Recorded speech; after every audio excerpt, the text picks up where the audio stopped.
The lesson, kids, if you're going to take your haunted show on the road, make sure to do it somewhere where people can find you quickly. I'm Joe Rethlin with my review of The Haunting of Grady Farm and Camp Coldbrook. Like any multi-film review that I do, there will be spoilers throughout, and The Haunting of Grady Farm is not going to take long to review because it's a 68-minute found footage horror movie, feature length, not even fucking kidding, available for $4.99 on Amazon Video. You have a crew that's taking a show called Haunted America down to rural Florida to the Grady Farm.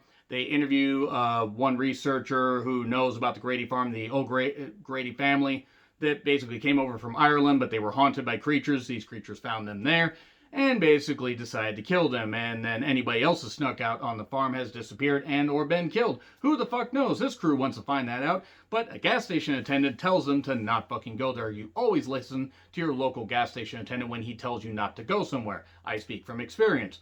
But Emily and her crew decide to go down there. They meet some friends from college. One wants to propose to his girlfriend, is going to do so on this trip. This is going to work out well. No, it's not. There's a cursed oak tree that they're looking for because you always have to look for something cursed in these movies.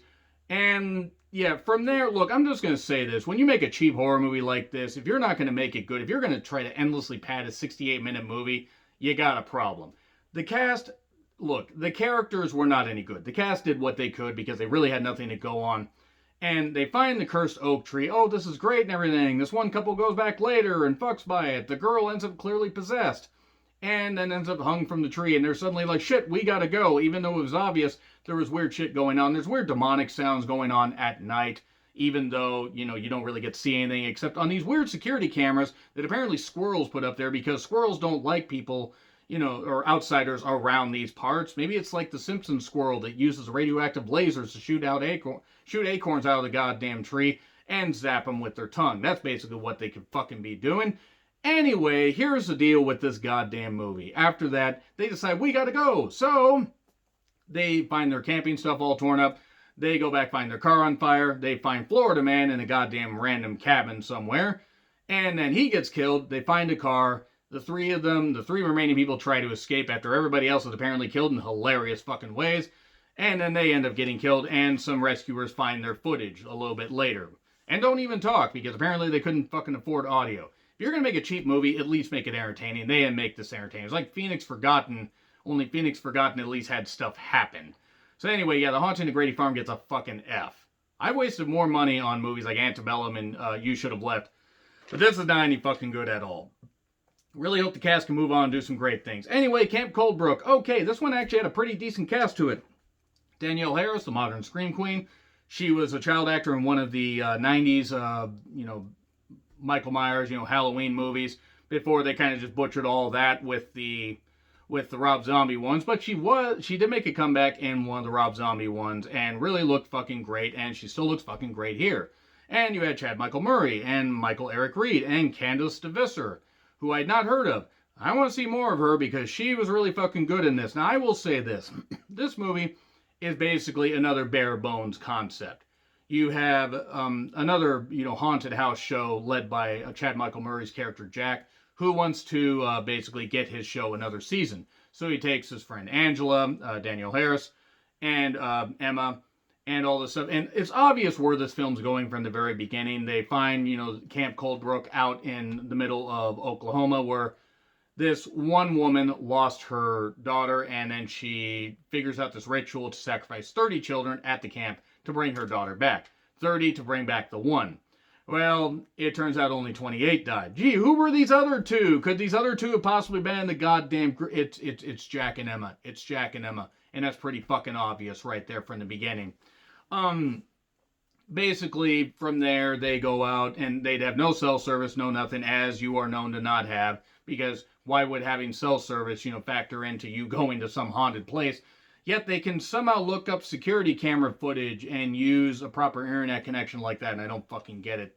But basically, Jack's daughter back home also has nightmares about this lady that's visiting her, and gee, I wonder who this lady is. It's the lady that was doing the rituals. That's basically what it was. The twist here is that this one wasn't all that bad. It just wasn't very interesting. But by God, after watching The Haunting of Grady Farm, this was like fucking Citizen Kane.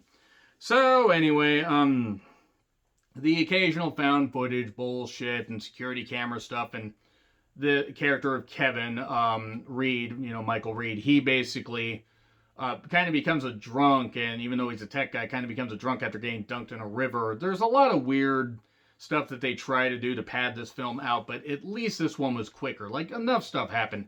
Danielle Harris did get a chance to do some good screaming, and she still looks fucking great. I mean, she really hasn't aged that much at all in the last 20 years.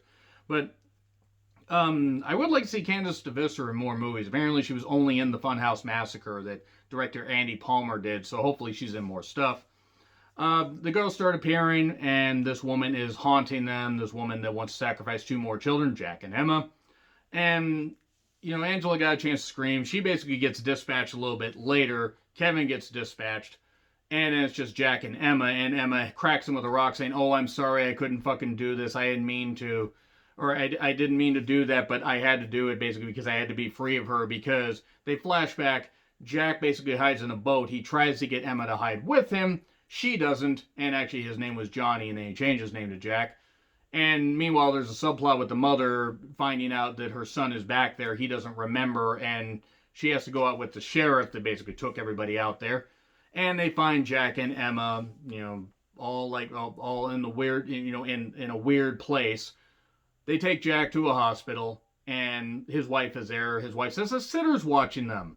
Because, of course, the sitter isn't going to turn out to be anybody bad. Emma does say, "Well, I found a way to get rid of her. I got rid of her. It's great. Don't worry about it. We're okay. I don't feel her anymore because I was haunted by her, but now we're fine."